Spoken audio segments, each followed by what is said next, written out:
Let's get started with today's session. We are going to be talking about productive use today. A very exciting topic, something that has been in the solar news, in the African solar news for let's say a good 18, 24 months, really actively. Some of you today probably know about productive use for a bit longer, but it's really been booming over the last 1 year and a half, 2 years. And so this is why we thought it would be timely for AFSIA to generate this new report focusing on all productive use applications that are currently on the market, and also trying to shed a bit more light about the specificities of the different solutions. So there's really like a plethora of different solutions for applications in different sectors, and we thought it would be good to dive deeper into each one of them and share a bit more information about. First of all, I think it's important to really have a common understanding of the definition of productive use. Throughout our preparation for this catalog, we've been talking with many experts, many companies active in this field, and we realized that not everybody had a common understanding of what PUE or productive use of energy really means. So we are humbly trying to define this for you here. It is our definition. It may not be fitting everybody else's definition. But really for us, productive use of energy is really any electricity powered solution which supports economic activity, and in the end, which leaves the user with more income. That means both generating more income thanks to this machine that allows for an economic activity, or also reducing the current costs of doing a similar activity, but at a more expensive price. In the end, what matters is that the user ends up with more money in pockets. And that is really the core elements of productive use. Another important element is that most often source of energy is renewable, and in our case, exclusively solar.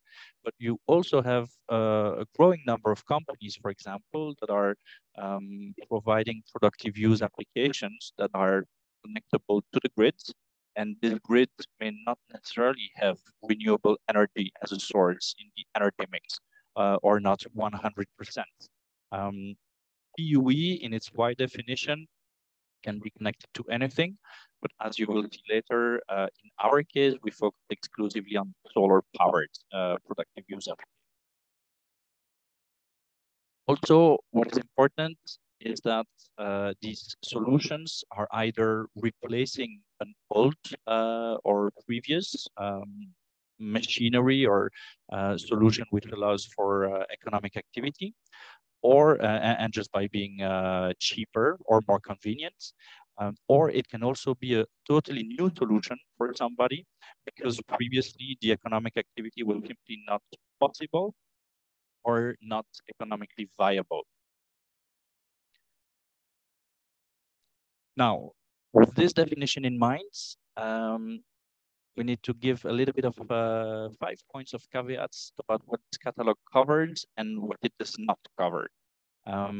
First of all, for us, as I just mentioned a few seconds ago, we followed the pulse from the pulse definition from Lighting Global, which means that we exclusively focus on PUE solutions which are solar powered. As I said, there's many other solutions that are just connectable to the grid, be powered by any other source of power. But in our case, because of AFSIA, because we focus on solar, those are the solutions that we are highlighting in this report. Another thing which is important to distinguish is that there is a thin line between PUE and CNI, CNI being commercial and industrial. Anybody who runs a company and connects a machinery or an appliance to the grid inside its company is active into productive use somehow, but it falls more under TNI. For us, PUE really becomes applicable when it requires an equipment or a machinery change. For example, somebody already running an electrical machine in its factory and just putting solar panels on the roof, that will not qualify as PUE, that will be CNI.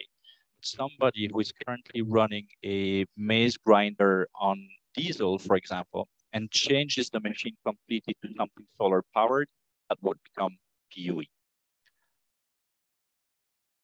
PUE is also tricky in the sense that it depends on its final use. The typical example is a TV connected with a traditional solar home system.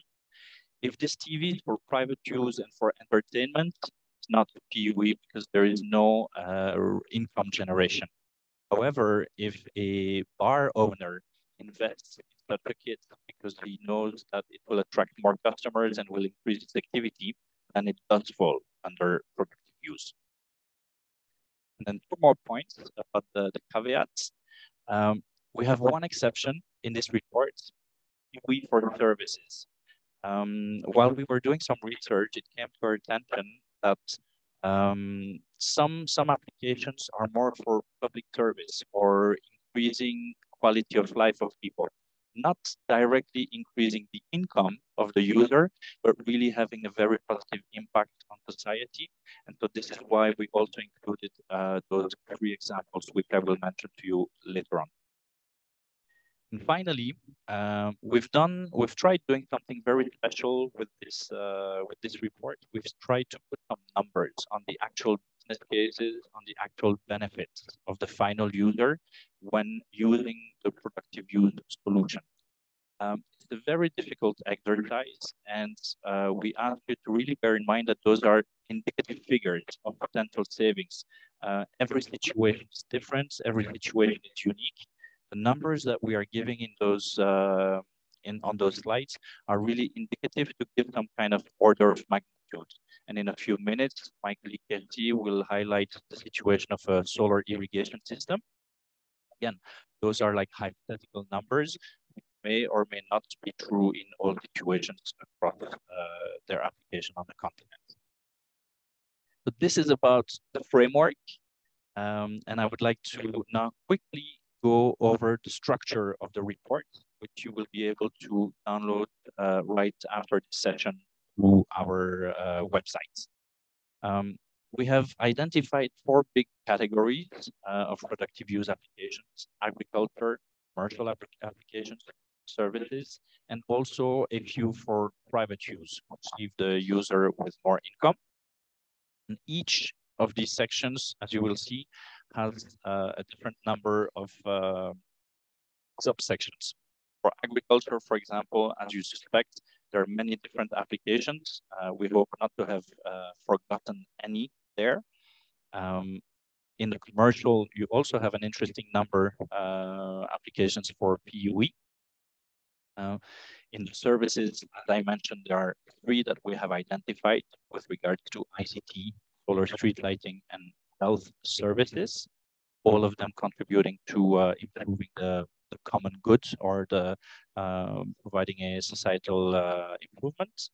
And finally, we also have identified 3 applications really for private use, really interesting ones: washing machine, solar washing machine, solar cooking stoves, and solar inflator, tire inflator.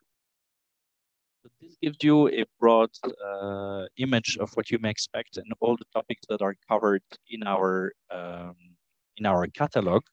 And now I would like to hand over to my colleague Kerti, who will guide you through one example of one section of this report, just so that you have a better understanding of the structure of each section and how we have organized the information for you to read. Thank you, everyone. Welcome again. John said, my name is Kerti Chloé Sengiumba. I'm the research associate at Africa Solar Industry Association.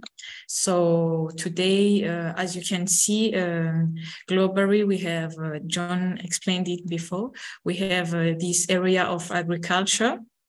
And today we'll be talking about the solar irrigation, one in many applications of the productive use of energy.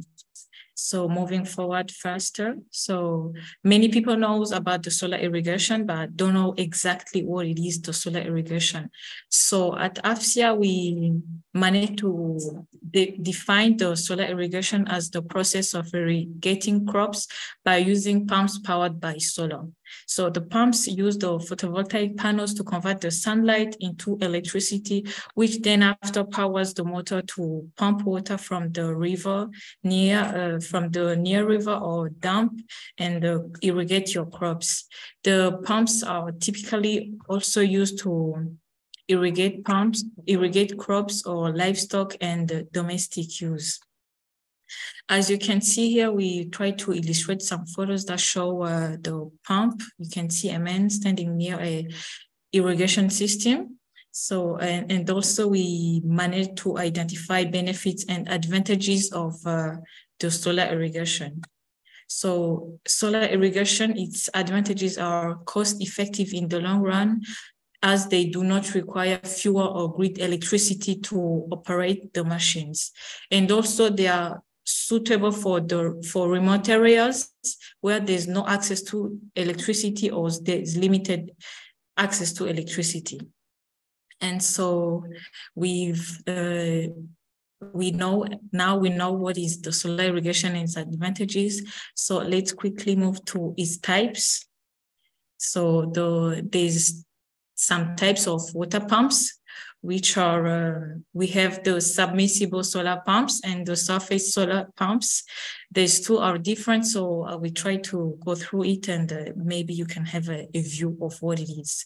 The submersible solar pumps, as we can understand the word, it's submerged into the water deep down. So the submersible solar pumps are those types of pumps that are directly installed into the water sources with a long depth. Then we can move water from the underground to the ground level and irrigate your crops. While for the surface pumps, those are types of pumps that are installed in the shallow water sources at ground level and are used to pump water from such as rivers or lakes and irrigate your crops. And they're also suitable for the domestic use also. And we know what is submersible and surface. We have also other two types of water pumps. We have the DC and AC pumps. There's two, the one for DC is direct current pumps and alternating current pumps. The submersible and surface solar pumps can either be DC or AC pumps. For the DC pumps, these are types of pumps that are directly powered by the sunlight. There's no need of inverter to convert the sunlight into electricity and pump the water. They only use the sunlight and they pump water and it can irrigate your crops. And they flow with the sunlight throughout the day. And for the AC pumps, this one, it uses an inverter because you will need to convert the electricity to direct current to the alternating current, and you can operate your machine to pump water. And for the AC pump also, it can be connected to the grid.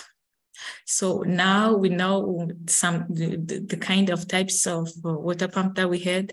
So we try to move on in case we have a business case, like to know if it is suitable to use in remote areas, or it will help the people in remote areas to use the solar irrigation. So here, imagine having a farmer. He has 1 acre grain farm and he needs to make income for his family. Imagine the farmer has no access to the irrigation system. He only relies on the rain fed. The farmer will need, there will be no capex for him. There will be no OPEX or the daily cost of using pumping or irrigate his crops. The yield per year will be 2 tons per year. For the profit per year, it would be 2,000 per year, and in the assumption of assuming for 5 years will be 10,000. And for the next session would be the diesel pump. Thank you. The farmer will need to buy the diesel pump to irrigate his crops. It will be 250. And for the OPEX or daily cost, it will cost him $3. And the yield per year will increase because there will be an irrigation system in his farm. It will be 4,500, as you can see, kilograms. And the profit per year will also increase because there's an irrigation system now. And the profit will also increase in 5 years because there will be an irrigation system over the 5 years. And for the next scenario, we have a solar pump. When the farmer owns his irrigation systems, he would need to purchase the whole irrigation system, and it will cost him $375 because he will be relying on the solar energy. There will be no daily costs. And the yield will be the same, but the profit per year will increase, and the profit after 5 years will also increase. And for the next scenario, we have the solar pump. When there is pay as you go, and there are some farmers that cannot afford to pay the cash, that amount of cash. But there are some companies who help those farmers to pay in upfront payments to start, and after 2 or 1.5 years, you can own the whole system. But there will be an OPEX, and for the OPEX or the daily cost, there will be a cost that you pay daily for renting the system. The yield will be the same. The profit will a little bit decrease comparing to the solar pump.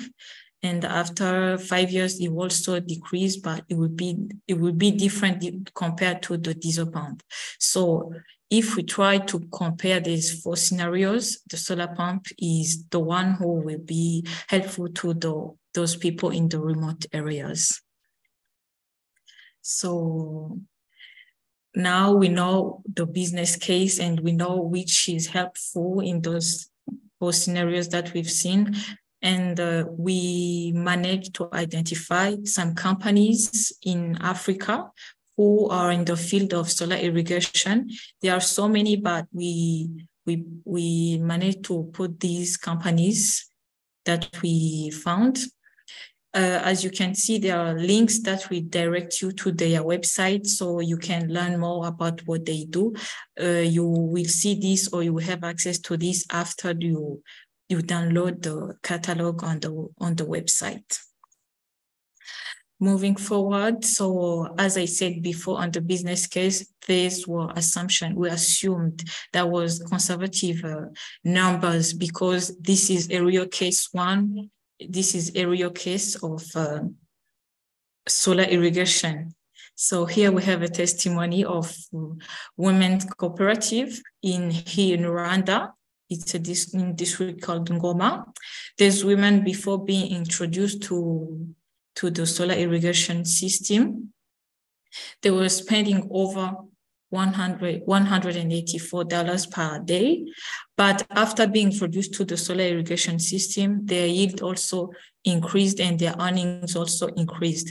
Their yield increased from 3 to 13 tons of tomatoes and 1 to 15 tons of green pepper, which means it's like more than 4 times or 4 times. And for the green pepper, it increased 15 times, as we can see in this testimonial. And their earnings also increased 10 times, as you will be going through this catalog. So this, as I was trying to say, the solar irrigation compared to the diesel pump is the one who will be helpful, and their family will be having a well-being compared to the diesel pump, and there will be no carbon emission because that will be a renewable energy that will be used. So thanks for today. That was my presentation. I will be handing over to John. Thank you. Very good presentation. Thank you. Just for you to know, Kirti has been working really a lot on this catalog, and she just presented only one section.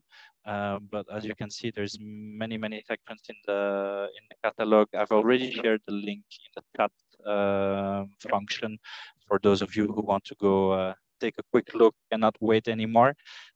Even though I think you should wait a little bit because we have two special guests today. Because we are talking about desk research that we have done here in Kigali. But we are very lucky today to have two experts with us who are doing the work on the ground and who are really pushing the topic of productive use in Africa. I would like to first welcome Liord Mwaniki, who is the CEO and product development lead of the Zuhura Solutions in calling in from Kenya today. Lord has been part of the AFSIA family for quite some time, and you may have met him already at a previous event, but I thought today was really like an ideal opportunity to get to know more about his solar trolley solution, which is really something very special for the reality of Kenyan street food. Just a quick word of introduction before handing over to you, Liord. So you're co-founder of Zuhura Solution. Next to this, you also work as a product and trade officer at the Kenya Private Sector Alliance, KETA. I understand, and because we've been in touch for some time, really what drives you and what inspires you is having an impact on what we call the bottom of the pyramid. And I think what you're doing with Zuhura is spot on. And if I'm not mistaken, on top of all this, you are currently also studying. Is this correct? Over to you. Thank you, John. What an introduction. Well, indeed, I am the CEO or the Chief Operating Officer of Zuhura Solutions. And I also have another job where I work at the Kenya Private Sector Alliance, mainly supporting trade matters. But for the purpose of this conversation, really, it's for me to also share with you our work at Zuhura Solutions. I am going to share my screen and do allow me to quickly do that. I have prepared a very short presentation, and thank you so much, John, and the AFSIA team for always inviting us to these engagements. Well, it's been a delight always to share what we are doing about our product, and of course, congratulations on the launch of the productive use catalog. We've been very privileged to participate and to be featured, so it's quite an honor, John, and we are very grateful for the support that you've been according us as a company and as a young company here in Kenya.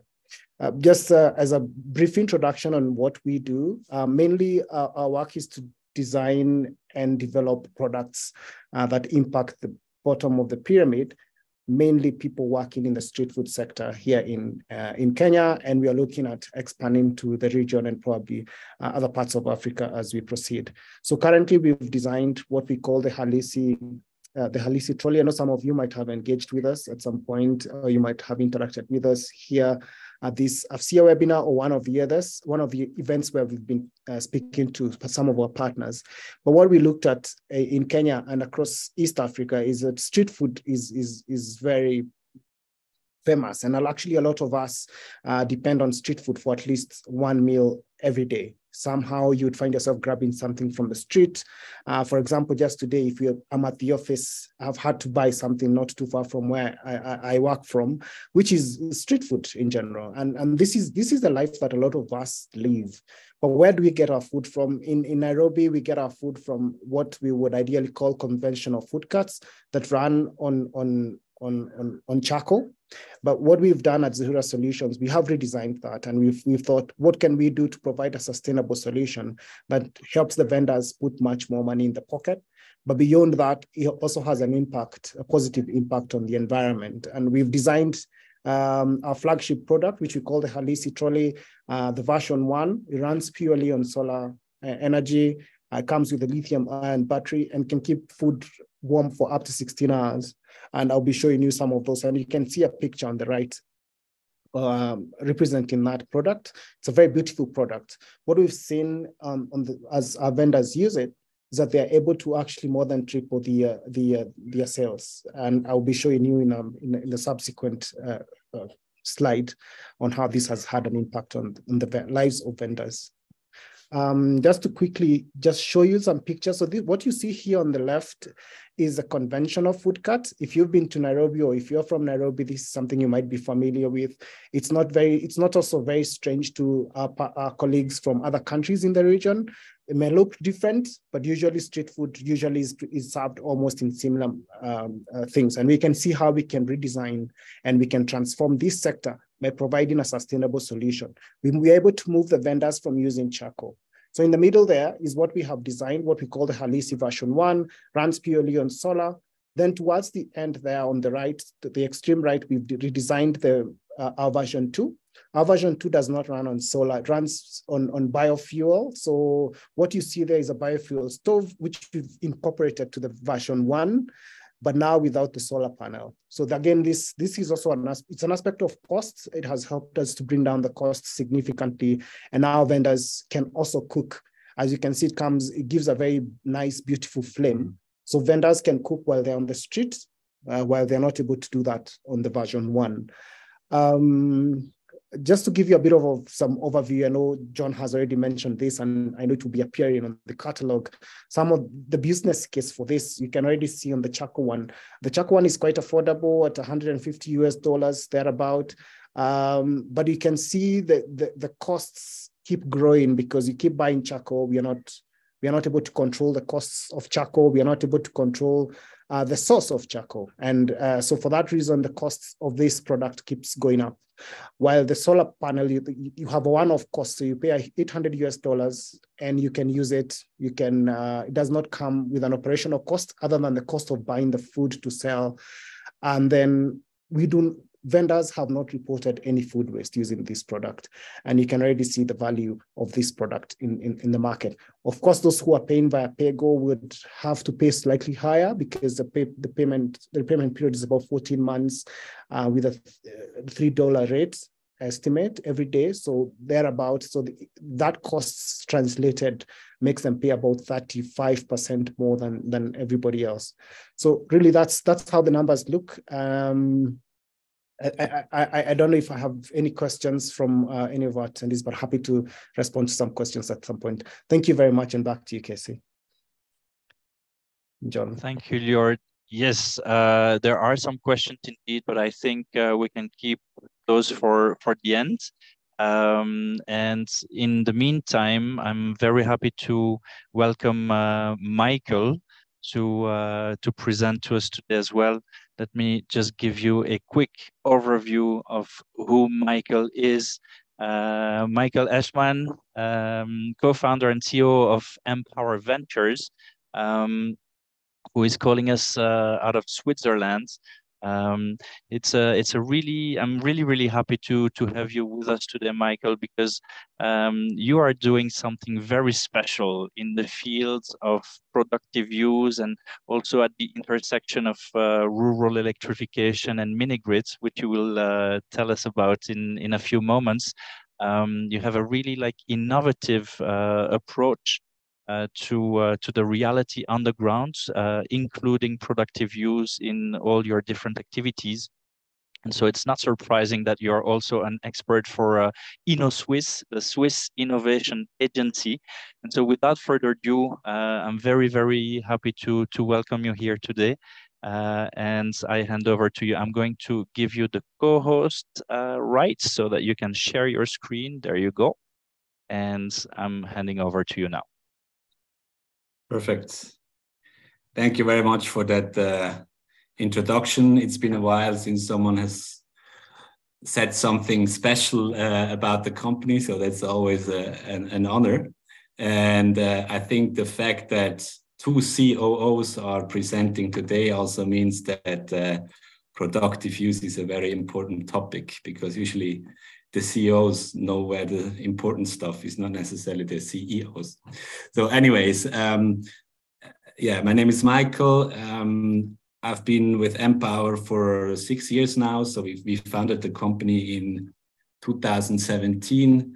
And in a sense, since the start, Empower has been let's say productive use company, because we always had the belief that it's not on the solar and the storage side where you will make or where you have customers being interested in your solution, but actually in the usage side. So from the start, we placed a lot of importance on actually developing a broad portfolio of appliances, and maybe a bit differently than others in the market, we also sell the appliances alone, standalone appliances. So we've really placed a lot of importance on the appliances side. So what I'm showing you here is just a very quick overview to give you an idea of what I'm talking about. So the clippers, okay, fans, this is one of these edge cases that John mentioned, the fridge, the pumps, sprayers, floodlights, and we've also experimented with sewing machines, incubators, even stuff like cotton, small cotton harvesters. So there is actually plenty of potential and a lot that is yet to be explored. So yeah, just to give you a snapshot of the products that we are working on. In terms of geographical coverage, also maybe a bit unusual, we started in Zambia. Of course, there's other companies in the market as well. But yeah, so we started in Zambia, then moved into Central Africa with Cameroon, and now have a kind of a foothold in West Africa and in Southern Africa. We mainly work B2B. So we realized also that we don't have to reinvent the distribution networks. Usually there are companies already on the ground. So what we try to bring is really high quality products with financing. We have our own warehouses, so acting almost like a supply chain enabler rather than a pure distributor. So that's, yeah, exactly. So that's why we usually work B2B on the one hand with a distribution company in the same sector, but we've also worked with some telcos for mobile money booths, for instances. We're talking to a few breweries about how they can equip their bars with beer fridges that are solar powered. So for larger projects, we can actually also craft solutions on demand. A quick overview. So we have the head office in Switzerland. We're really a very tiny team here. At the moment, there's 3 of us. And yeah, we try to build very strong local teams that act very independently. So in the end, in the long term, it's almost like a private cooperative where actually we have the head office that provides the product, the marketing, basically all the ingredients for the local companies to succeed. But then the local companies act very independently and in line with where the market is, because as you've noticed on the map, the markets are completely different. So Namibia and Cameroon, these are two totally different markets. So we can also not work exactly the same way. So that was that was kind of the promo part. So now I'm going to switch to the energy hubs and to productive use, or one of our approaches to productive use. And I'll start this part by talking a little bit about mini grids, because back when we started in 2017, mini grids were what productive use is today. So it was a big topic. The mini grids were in everyone's mouth. So we also did few projects and thought a bit about how we want to go about the topic. And in mini grids, what we've realized is that actually the distribution part is what makes mini grids complicated. And of course, one mini grids, this is a very diverse, it's very broad definition. So of course, if you have like a big community, is totally different from a small, sparsely populated village far out. But generally, distribution is always expensive because you need to plan it, you need to bring the material to the ground, you need to maintain it, you need to secure it. So if you want a smart meter, that smart meter alone can cost dozens, I don't know, $50 to $150. So all of everything around distribution is costly. And on the right side, you see we participated in one project. So on the right side, this is our own estimate, or there was our own quote, and on the left side, this is from a study in Kenya. And there's some other studies that show that actually the connection cost per customer is at least $1,000. And it can go up to $5,000. Of course, this is driven by geographical factors, probably also country regulations and so on, duties. But it's costly. Okay, that was the wrong that was the wrong title. So basically, our approach is to combine efficient appliances with productive use hubs. Here you see a few of those in Zambia and Togo, and we've built a few, around 15 of those in total by now. And you can see also different approaches. On the top left, we start with a containerized solution.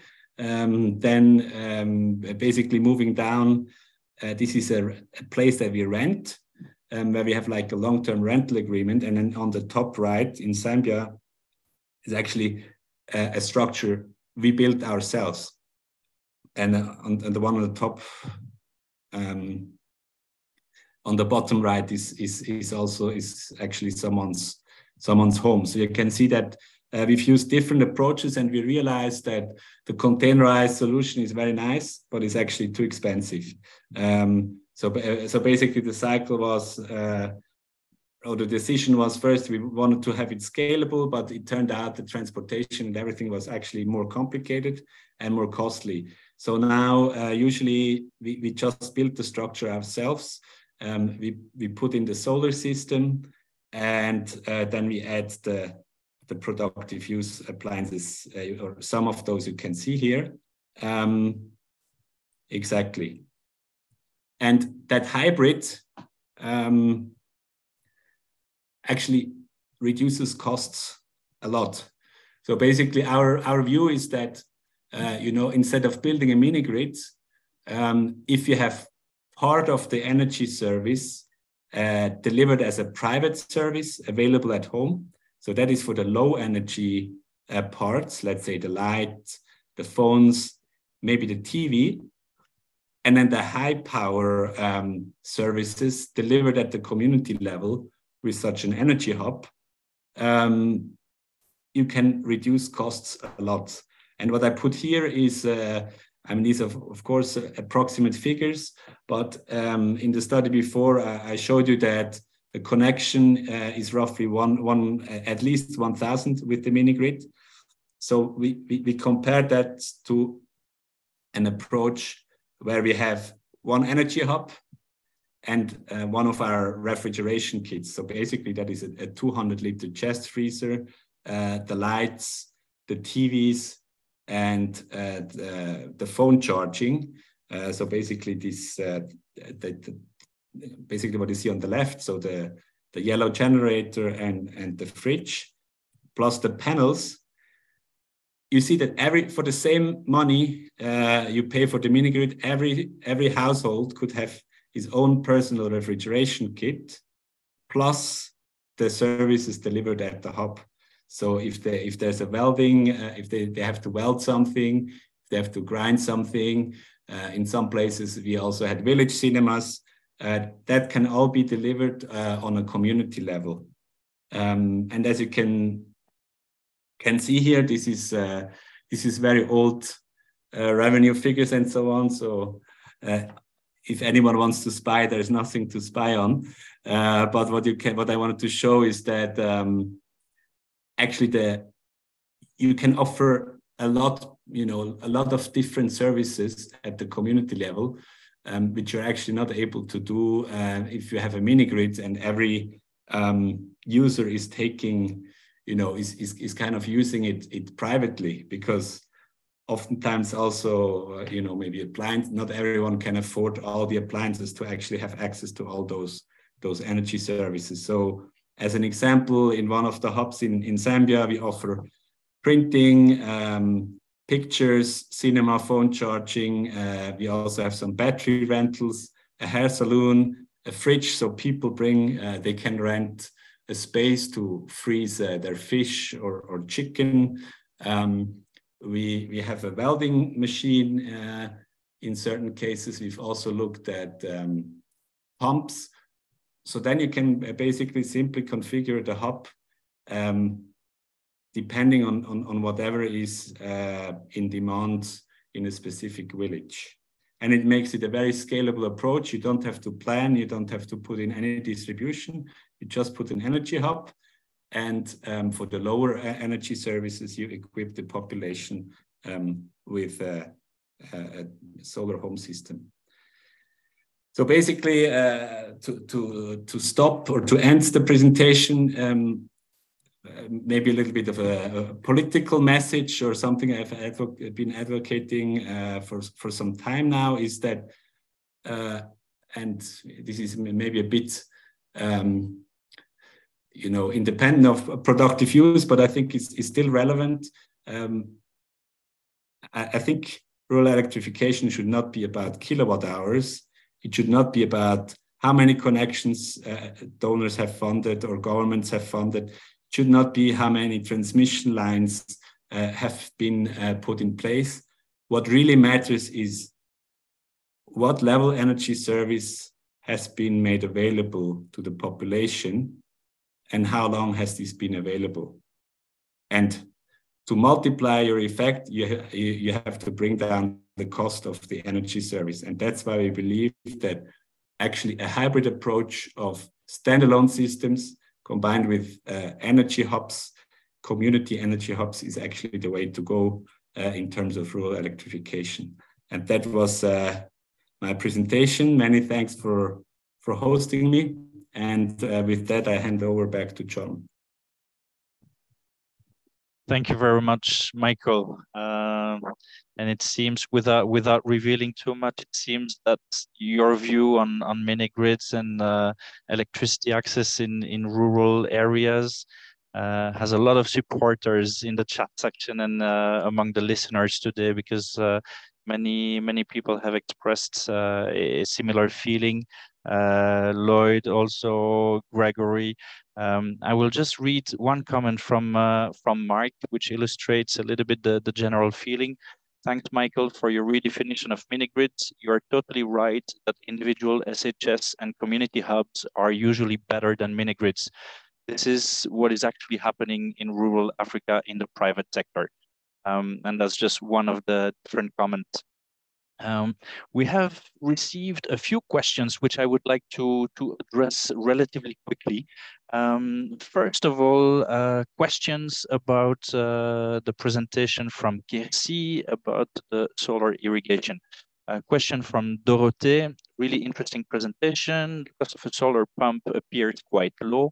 Based on which market was this assessed? And does this include equipment such as sprinklers? Very good catch there. So it is based on the information that is publicly available from the company Sun Culture. By the way, every time all the assumptions of our calculations are always mentioned at the bottom of each slide, so you can find the source yourself. But you are correct that the price that we've shown does not include sprinklers. So this may be coming at an extra. Then we had also a question from Ronald, also about the solar pump. Why no OPEX for the solar pump CAPEX option? Does it not need maintenance? You're right, we did not include this. The idea was really to show that if you are using a diesel pump, you do incur a daily stream of expenditures. So yes, of course, the pump would need maintenance, but it would be on not on a daily basis. And hopefully you would not run into too much trouble with Another question from Mohammed, which I find very straight to the point and very correct in this context. All these PUE applications in off-grid areas where there is no grid, by definition, they need to rely on DC systems. But I find these are quite more expensive usually. So the question is, what kind of financing solution should be in place to allow off-grid communities access and use these PUE solutions to increase their income? And I think we've had a very interesting comment in the chat box from GetInvest. If you are not familiar with GetInvest yet, I warmly invite you to go take a look at what they do.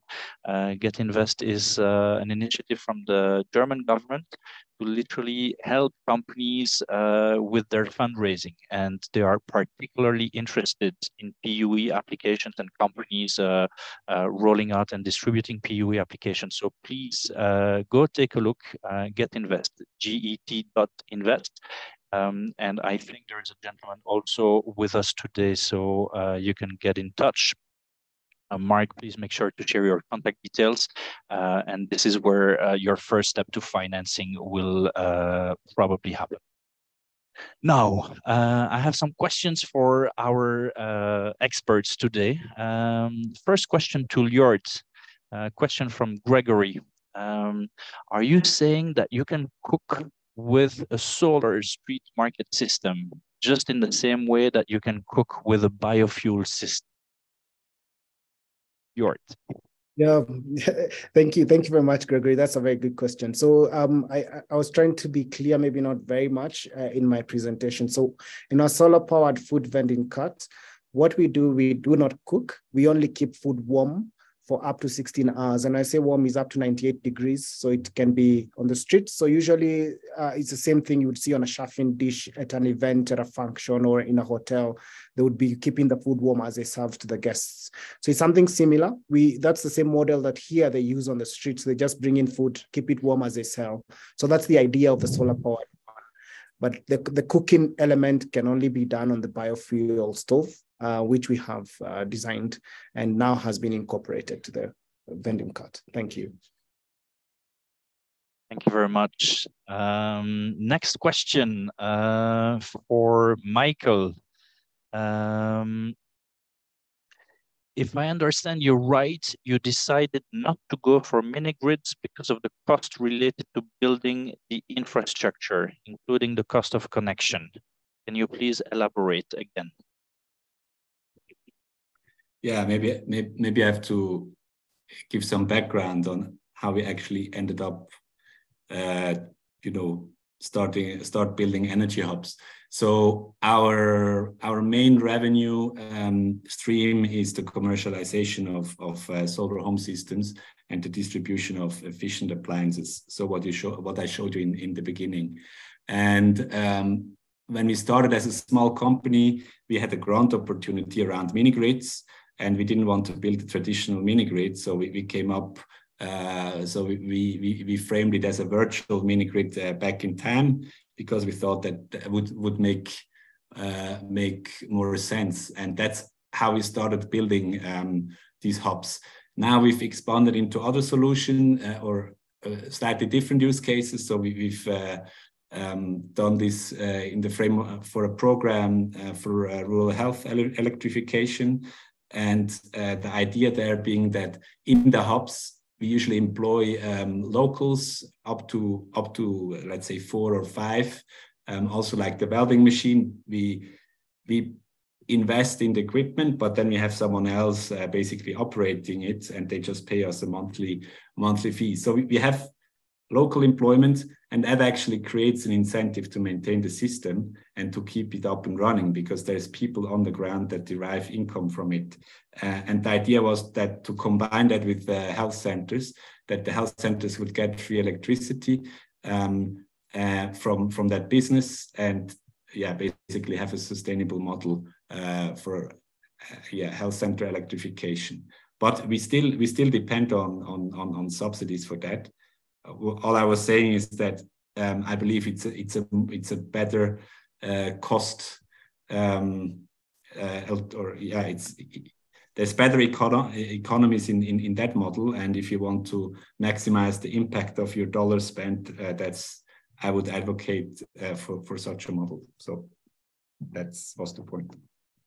Thank you very much for the clarification.